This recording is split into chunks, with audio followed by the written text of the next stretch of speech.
Jason Enrico dari Sony Indonesia. Aku Diandra dari tim Demand Creation juga di Sony Indonesia. Halo semuanya, saya Jos dari Sony Indonesia di bagian Demand Creation dan juga Product Specialist bagian Cinema Line.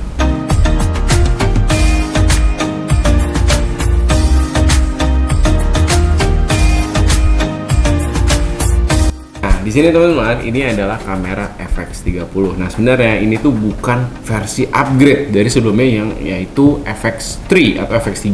Malah ada yang bilang ini versi downgrade-nya, tapi sebenarnya ini bukan upgrade maupun downgrade, tapi lebih ke ini adalah suatu kamera yang memenuhi kebutuhan yang berbeda. Nah, apa tuh kebutuhannya? Jadi di sini aku sering dengar banyak teman-teman yang suka videografi, apalagi sekarang era videografi itu udah lebih rame nih, gitu ya. Tapi kalau kita mau ngomongin masuk ke Cinema Line, nah itu dulu minimum budgetnya at least 60 juta di kamera FX3. Belum lagi sama lensa full frame yang mungkin harganya di sekitaran 10 ke atas.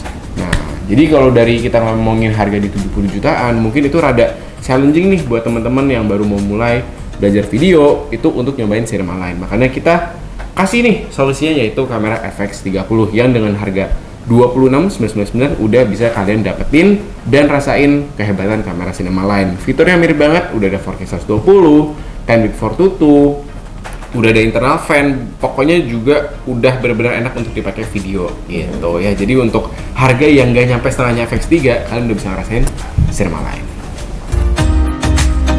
Untuk A7R5 sendiri sebenarnya sama aja sih, nggak jauh beda ya dari apa yang udah Joshua jelaskan gitu ya dari seri Cinema Line. Cuman bedanya mungkin kalau yang A7R5 ini dia perbedaannya agak signifikan ya, karena mungkin ada satu fitur baru gitu ya di A7R5 yang memang dari sebelumnya itu belum ada gitu. Ada tapi beda ya, Jos ya, bisa dibilang agak beda sedikit lah. Nah, sebenarnya itu aja sih, dan emang kamera ini ditujukan untuk kalian-kalian yang suka foto portrait, foto landscape, karena memang kamera ini kan 61 megapiksel gitu, jadi tajam banget. Kalau dari ZV-1F sendiri, ini adalah kamera sama kayak FX30. Ini bukan kamera yang tanda kutip upgrade, tapi kita memenuhi dari area lain nih. Ini kamera lebih enak dibilang kalau seandainya kamera vlogging. Kenapa? Karena fitur-fiturnya banyak banget yang memenuhi kebutuhan vlogging, mulai dari timer untuk video, terus ada product showcase segala macam, dan banyak banget fitur-fitur video lainnya yang untuk digunakan sehari-hari nih.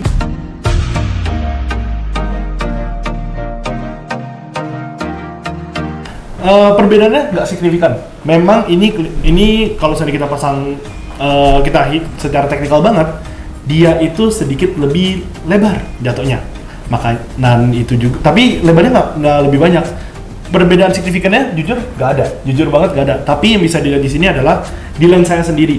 Lensanya sendiri ini dia udah fix di 20 mm, nggak kayak ZV-1 dan nggak kayak ZV-10 yang lensa bisa diganti-ganti.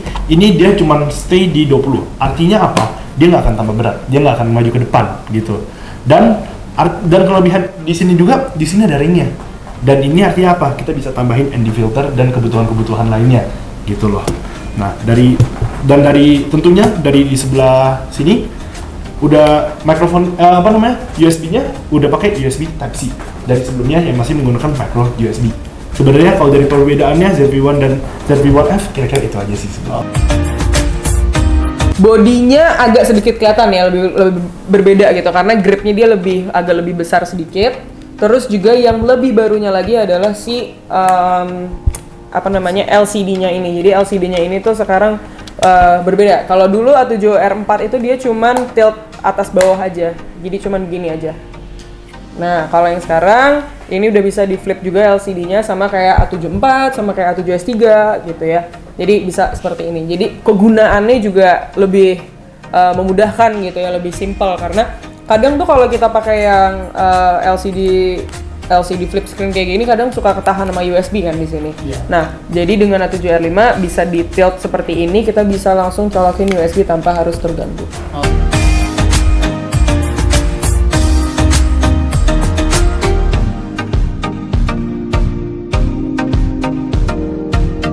untuk FX30 mungkin yang bedain dari FX3 ya, ini itu sensornya APS-C. Jadi untuk kalian yang user A6000 sebelumnya, nah lensa-lensanya bisa langsung dipakai di body FX30 dan langsung dipakai untuk create more content ya, video content. Nah, untuk FX30 sendiri dia juga ada opsi kalau teman-teman misalnya nggak pakai top handle ya, itu kalian bisa beli bodinya terpisah tanpa top handle, dan ini bakal jadi jauh lebih murah dibanding pakai top handle. Nah, tapi jangan salah, ini top handle-nya itu juga XLR audio input yang bedain dari kamera-kamera Sony yang lain. Karena kalau kamera Sony biasanya tuh cuman pakai audio jack 3,5 mm.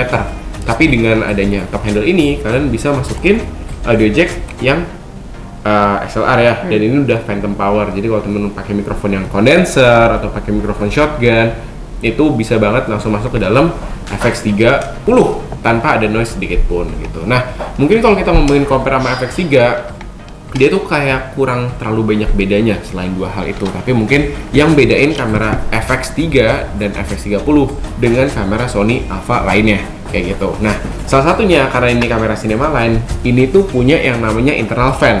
Jadi kalau kalian mungkin sempat khawatir soal kamera ini bakal overheat nggak ya, kuat nggak ya record kayak misalnya nih sekarang kita bikin konten kayak hari ini. Nah, pasti ada pertanyaan, kuat nggak di kameranya, AC-nya udah nyala belum ya? Nah, tapi kalau dengan kamera FX30 kalian nggak usah khawatir soal hal seperti ini karena udah pasti reliable, memakainya gampang, dan juga hasilnya udah bagus banget.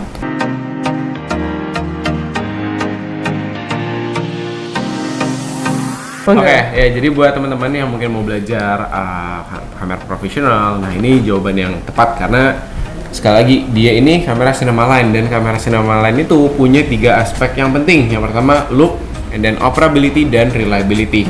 Yang bikin ketika kalian udah pakai kamera FX30 ini, itu kalian bisa masuk workflow orang-orang yang udah lebih profesional yang mungkin pakai FX3 atau FX6 seperti itu. Nah, sedangkan untuk orang-orang yang udah pakai FX6 ini bisa jadi second cam kalian yang lebih on budget, yang mungkin untuk crash cam atau untuk kamera ketiga gitu ya.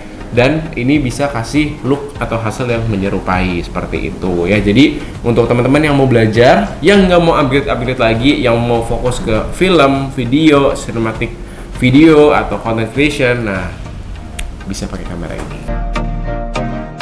Di A7R5 ini worth it banget untuk teman-teman yang misalkan butuh upgrade dari misalkan butuh yang megapikselnya lebih tinggi gitu ya, misalkan dari A7R3 gitu, mau aku butuh yang untuk megapiksel lebih tinggi lagi, terus untuk printing yang lebih detail lagi, gue nggak mau hasil foto yang pecah gitu ya. Nah itu bisa banget kita di upgrade lagi ke sini gitu, karena seperti yang tadi aku bilang gitu, di A7R5 ini dia 61 megapiksel. Jadi kalau misalkan untuk printing, untuk kebutuhan printing tuh mantep deh, bisa detail banget hasilnya. One F simpelnya kalau dari aku pribadi aku bakal bilang, if you want to step up dari penggunaan biasanya kita mau story atau mau konten Instagram atau TikTok yang biasa masih menggunakan smartphone, mau step up nih mulai menggunakan kamera, this is the answer. Simpelnya itu dulu. Kenapa? Karena banyak banget fitur-fitur yang nambahin buat ini enak dipakai untuk kebutuhan sehari-hari. Contohnya seperti Instagram, seperti tadi aku udah sempat ngomong self timer untuk video, terus ada fitur product showcase yang juga mirip di ZV-1. Terus ada juga background denoiser yang bikin kameranya jadi bokeh. By the way, f2 itu di 20 mm itu asik banget. Dan tentunya kalau seandainya kita putar, kita bikin dia jadi sejenis vertikal, itu dia akan automatically juga menjadi vertical video gitu. So if I just put it, kalau seandainya aku dibikin seperti ini aja, dia akan juga ikutan jadi vertikal gitu. Simpelnya di situ. Nah, gunanya buat apa? Tentu aja dengan konsumsi media kita sekarang ini udah mulai banyak vertical video, kebutuhan ini pasti kepake banget. Jadi kepakainya buat apa? Kepakainya buat kalau orang-orang yang mau step up lah. Dan tentunya seberapa cepat sih, seberapa gampang sih kita pindahin untuk kita posting ke sosial media. Karena kan orang kan pikir mesti pakai SD card, pindahin dulu ke laptop segala macam, ribet. Kita ada namanya Sony Imagic Edge Plus. Itu yang akan memudahkan untuk pindahin dari kamera ke handphone kita.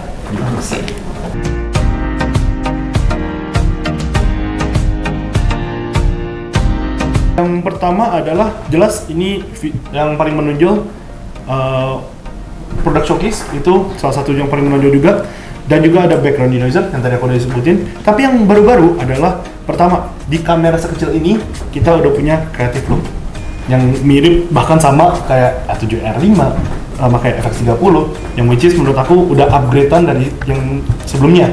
Kedua, 20 megapiksel. 20 megapiksel itu kita bisa nangkap semuanya, bahkan kita bertiga pun juga kalau seandainya ditaruh ZV-1F di tengah sini masih dapat. Kebutuhannya adalah untuk berkonten. Dan yang tentunya adalah yang tadi yang juga belum ada, tadi aku udah sebut, yaitu timer untuk video. Karena imagine kita lagi mau video, kita pencet, kita perlu timer nih untuk kita setup dulu di depan kamera kita. Maka dari itu di sini ada fiturnya, kita tinggal action aja. Itu kira-kira.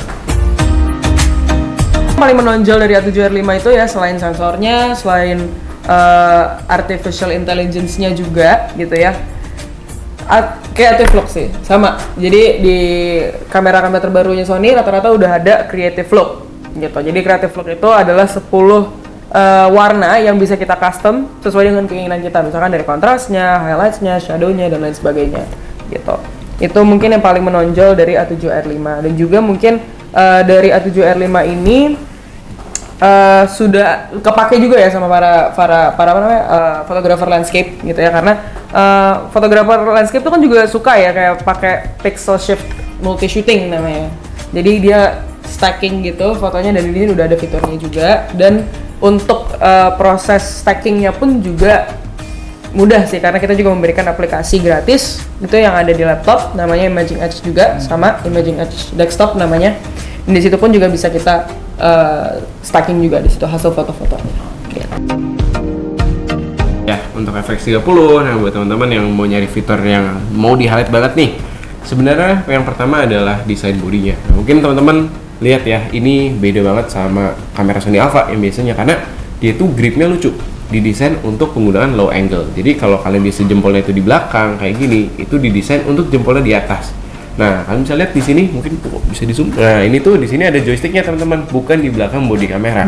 Jadi kalau teman-teman mau shoot low angle, nah itu kalian dengan mudah bisa ganti titik fokusnya, record, dan ada kontrol-kontrol di sini, ada iris, white balance, ISO, dan juga ada zoom rubbernya. Nah, kalau FX30 tuh di atas ya, sementara R5 di belakang sini. Ya, jadi ini tuh desain bodinya beda banget dari kamera Sony yang biasanya. Nah, and then untuk segi bodinya dia juga udah weather resistant, tapi dia juga udah ada internal fan ya, yang bisa bikin kamera ini bisa record jauh lebih lama dibandingin kamera yang biasanya gitu. Nah, untuk layarnya juga udah flip screen ya, dan ini juga udah full touch screen untuk dari segi menu. Bahkan kalau kalian mau akses FN-nya, misalnya kalian biasa tuh pencet FN di sini, itu kalian tinggal swipe ke atas aja, nanti keluar menu FN-nya gitu ya. Jadi secara body ini udah bener-bener optimize untuk penggunaan video. Nah, dan berikutnya untuk recordnya udah bisa 4K 10-bit 422 up to 120 frame per second. Nah, itu tuh udah bener-bener format yang bagus banget untuk keperluan profesional gitu ya. Itu udah setara sama FX6, FX3 gitu ya. Jadi teman-teman udah bisa nyobain slow motion dengan resolusi yang sangat tinggi di kamera ini. Gitu ya. Jadi mau slow motion, stop motion, time lapse, semua bisa pakai kamera ini.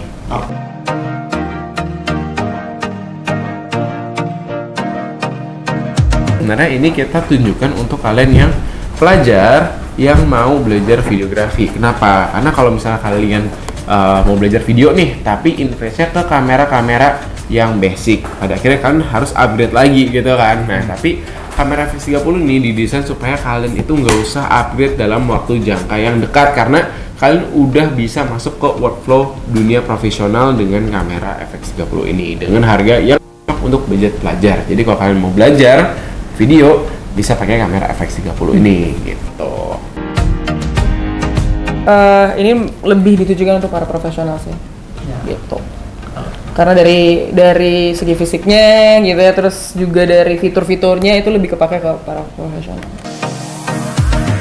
ZV-1F ini ditujukan untuk orang-orang yang baru mau menjadi konten kreator atau bahkan untuk hobi gitu loh.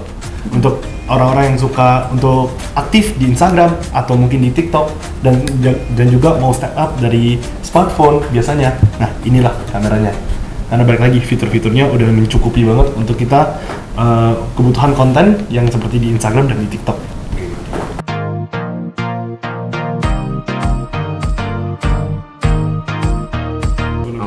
dari FX30 untuk secara baterai kita udah pakai yang baru nih, yang FZ100, dan ini udah cukup tahan banget nih. Tapi balik lagi tergantung dengan format perekaman apa yang kalian gunain. Nah, untuk recordnya kurang lebih setengah jam untuk 4K, 1 jam untuk Full HD, setengah jam, 2 jam itu masih bisa. Tapi yang nilai fitur lebihnya di kamera ini adalah kalian udah bisa pakai ngecas pakai micro atau pakai Type C. Dan kalau Type C ini udah power delivery, jadi kalau kalian pakai kabel Type C ke Type C, ini ngecasnya cepet banget dan bisa sambil dipakai record. Jadi kalau ditanya baterainya tahan berapa lama, kalau kalian punya power bank, ini udah jadi unlimited recording limit.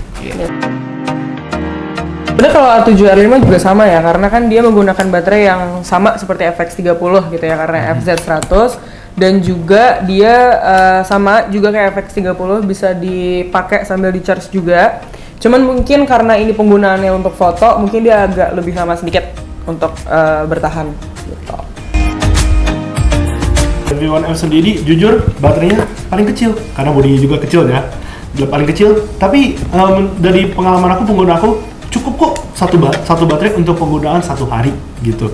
Untuk kita berkonten kayak bikin video singkat atau kita foto-foto singkat, itu masih cukup banget untuk 1 hari, ngecas sekali udah selesai, nggak perlu ngecas lagi, kira-kira begitu.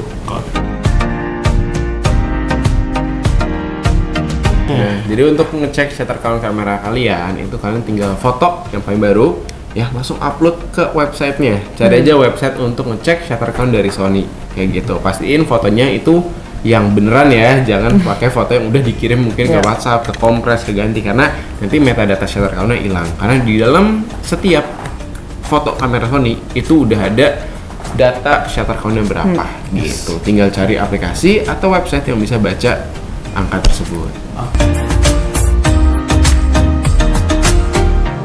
Kalau untuk sekarang sih dari tim Sony kita belum ada info mengenai ada trade-in, tapi kalian bisa langsung cek ke dealer-dealer terdekat kalian karena beberapa menerima barang bekas dan bisa digantikan dengan barang baru.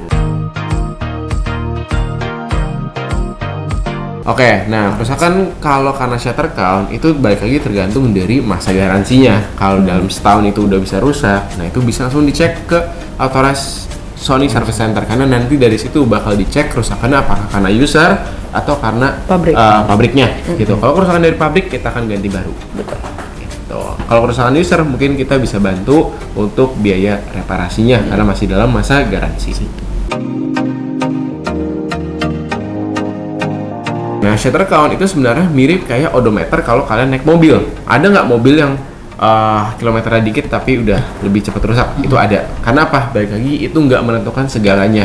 Teknik penyimpanan kamera, cara pakainya, sering di tempat lembab atau enggak, itu sangat mempengaruhi segalanya. Sebenarnya kalau shutter count itu sekarang sih jarang banget ya kamera yang udah terpengaruh sama shutter count, apalagi dengan bantuan adanya electronic shutter kayak ini nggak ada shutter count karena full electronic shutter kamera ini gitu ya, FX30. Jadi sangat tergantung dari kegunaannya gitu.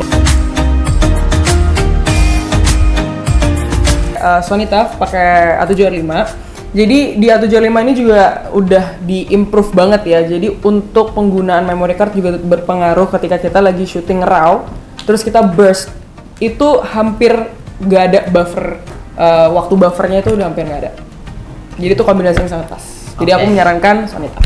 Untuk Sony TAF itu recommended banget untuk Sony apapun ya, nggak cuma Sony R5. Kenapa? Karena speednya itu cukup tinggi ya teman-teman. Jadi kalian tuh nggak menahan performa kamera kalian, karena kalian mungkin beberapa ngerasain ya udah foto banyak, pas mau di playback harus loading dulu, nunggu dulu. Nah ini sangat amat nggak enak, apalagi kalau lagi di kondisi yang profesional gitu ya. Nah ditambah lagi Sony TAF ini karena itu tahan air, tahan banting juga, dan teman-teman kalau misalnya nggak sengaja ke format atau file hilang, body Sony, kamera Sony dengan memori TAF-nya Sony itu ada aplikasi memory recovery-nya. Nah ini baik banget ya, Nek. Kak, saya udah nggak sengaja ke format memorinya, bisa dibalikin nggak? Kalau memori Sony di body Sony masih bisa dibalikin.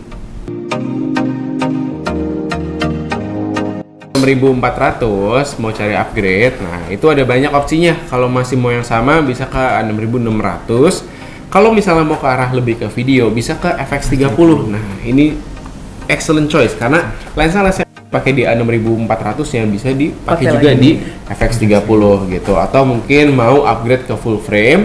Kalau dari A6400 opsi upgrade-nya ada di A7 III atau A7 A7C yang mendekati. Kenapa? Karena di A7C itu kalian dapetin performa autofocus yang sama cepatnya, body yang mirip kecilnya, tapi sensornya udah full frame, dan itu bikin kalian low lightnya jauh bisa lebih low light, bokeh lebih bokeh, warna lebih akurat, semuanya better. Itu A7C. Ya.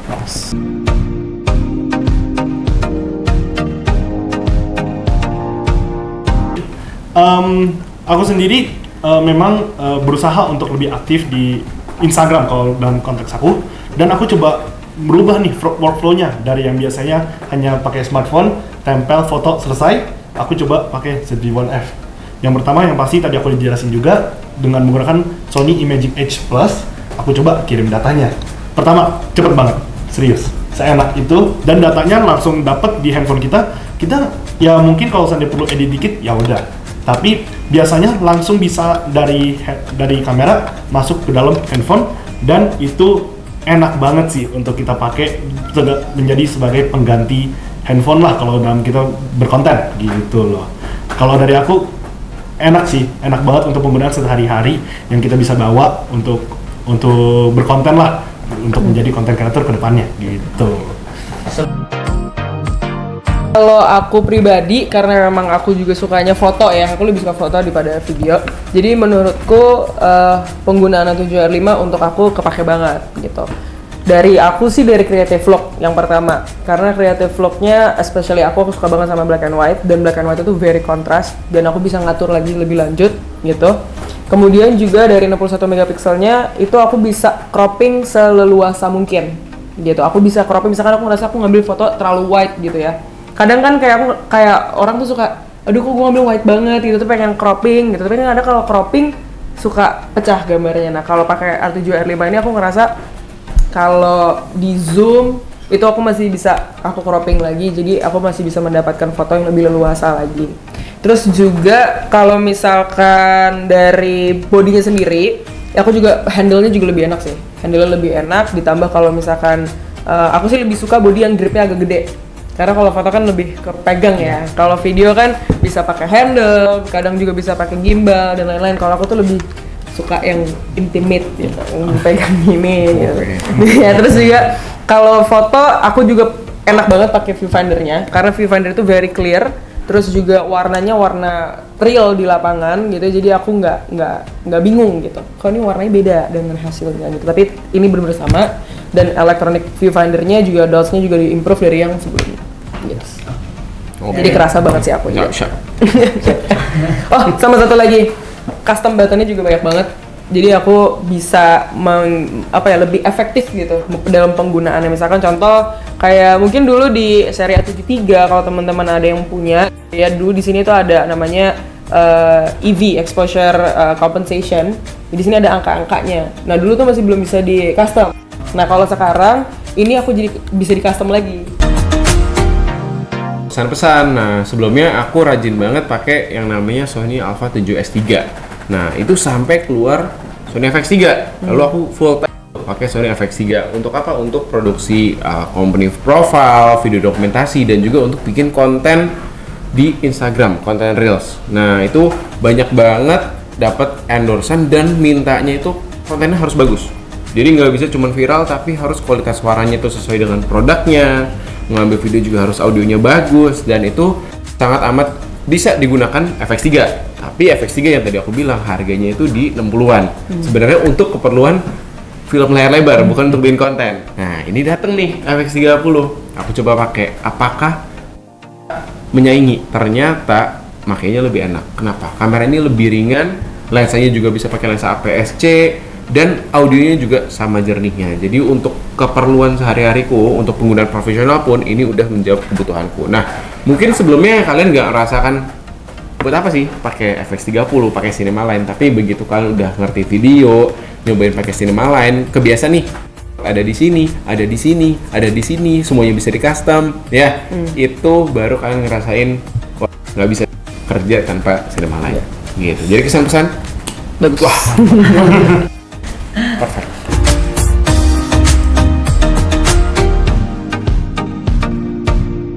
Kesimpulannya jadi buat FX30 ini adalah kamera untuk kalian future filmmakers, pelajar yang suka video, atau para semi pro yang udah kerja pengen kamera yang ringan, compact, harganya affordable, tapi nggak aneh-aneh, nggak overheat, warnanya bagus, lensanya AF-nya juga enak banget gitu ya. Ini jawaban buat kalian. Nah, kalau untuk A7R5 ini juga panggilan para profesional yang mau upgrade, langsung aja upgrade ke sini. Itu karena dari 61 megapikselnya bisa dapetin detailnya, terus bisa dapetin segala efisiensi dengan tombol-tombol yang ada di sini, terus juga A7R5 dengan flip screen LCD-nya yang baru, terus juga dia juga sama ya, udah fully touchscreen juga, warnanya juga udah bagus, udah di-improve, jadi lebih real lagi gitu. Jadi menurutku untuk kalian-kalian langsung aja upgrade ke sini. Everyone, ini adalah panggilan untuk para future content creator, mulai dari YouTube, Instagram, TikTok, semuanya bisa kita syutingin pakai ini. Dan tentunya ini juga untuk mereka-mereka yang mau upgrade dari konten-konten yang biasanya digunakan menggunakan handphone aja gitu. Jadi tunggu apa lagi? Langsung The P1F. Let's go.